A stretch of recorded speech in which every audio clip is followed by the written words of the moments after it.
Pick any street on any day of the week, and downtown San Francisco pretty much feels like a Sunday morning. For more than a year now, downtown San Francisco has been a ghost town. High-rises are mostly empty. Inside, many of these buildings, time stands still. Nothing has been touched or moved in more than a year. It's as if those people just vanished into thin air. Just last year, walking along these streets, it would be packed with workers headed into these high-rises. So right now, how filled up are they?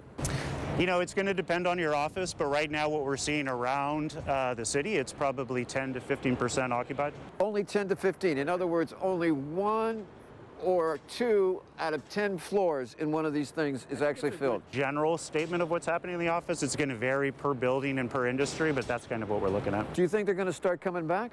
We do.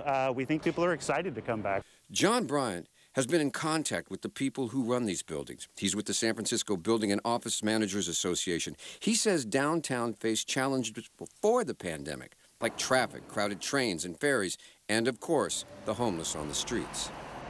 What are the chances that the pandemic, on top of that, let's just say it, kills the downtown? People just say no. The real issues that we're facing, right? And you're absolutely right. There's always going to be, you know, that issue of homelessness and safety and the mass transit, and that all plays a part in the mentality and the psyche of people coming downtown. I think what we're focused on right now is making sure that our buildings are healthy, that our buildings are safe when people are ready to come back in, and they are. And they have been since the summer and the fall, and they'll be ready once the city opens up and people start coming back to the office. Some of the other issues around homelessness and safety and crime absolutely need to be addressed. I mean, I think that everybody needs to feel safe and comfortable in this environment downtown. And, you know, I think that that's something that we're going to have to continue to consider to find new solutions for. Brian says tenants are telling building owners they actually miss their offices, but those offices won't likely look the same when the workers return. What's the office, post-pandemic office look like? I think that is embedded in our psyche at this point that people need more space. And I think that's a departure from what we've seen over the past, say, decade or so, when people just had open office plans and everybody would find a desk and that's where they would work. I think what people are going to require is, even though they're going to be coming into the office probably in a reduced capacity, we're going to need continual increased office space to make sure that we can space people out appropriately. I think that's something our tenants are looking at right now, and I think it's something their employees are asking for. Look around. Hardly anyone has been in the offices of the Bay Area microlender Working Solutions for a year. Their office on Montgomery Street has been empty since last March.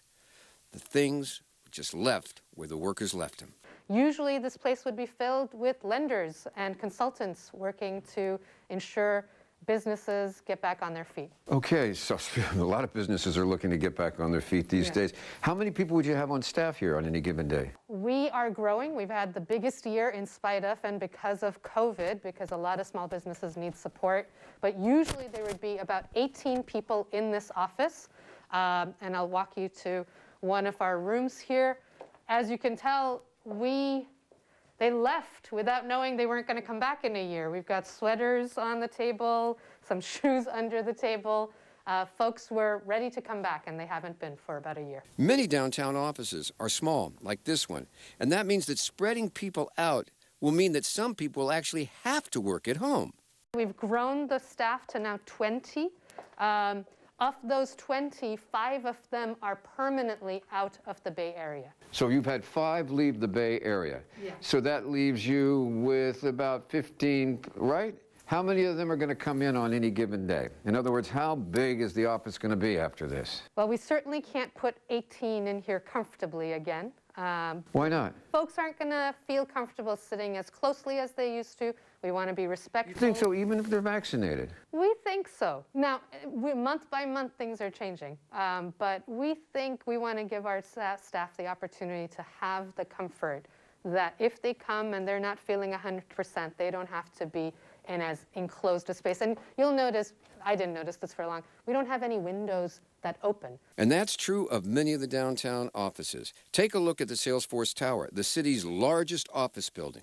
So all these buildings, they go way up, their windows don't open, so how are you circulating air? How are you going to make somebody feel comfortable? Well, these modern, especially the modern buildings, they have such high-tech air systems. They bring in 100% fresh air from the outside, and they condition it, filter it, condition it with cooling and heating, and deliver it out to the tenants' offices. That air eventually makes its way out the top of the tower. So what are these things? Are these humidifiers or what? So these are HEPA filters. So we put these in the lobby in the event there gets to be a line coming out of the elevator lobby. These things will circulate and filter the air. How many people does this building hold? This building holds more than several thousand, say 7,000 to 10,000 people. 7,000 to 10,000 people. How many people can get on an elevator at any one time? Right now, 4. How are you going to get 7,000 people in and out of this building, or even 5,000 or 3,000 building, without the line going out the door and down the block?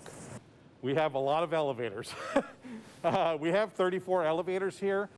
But not every building has that many elevators or go that fast. So people getting in and out of high-rises will mean some serious coordination. The high-rises down here are betting on the fact that they're going to only be a quarter full out of the gate, right? Yes. And so as things ease up, then they'll fill up. Is that the idea? That's the idea. And there's an expectation that businesses are going to stagger start times and finish times. So they will actually stagger the elevator traffic. So not everyone is showing up at 8 o'clock or 9 o'clock. They'll put them in half-hour buckets and bring them in over a period of a couple of hours. Same thing on the way out. Stagger them on the way out so that they're not all in the lobbies at one time. Now, in some cases, it might not just be the hours staggered that you come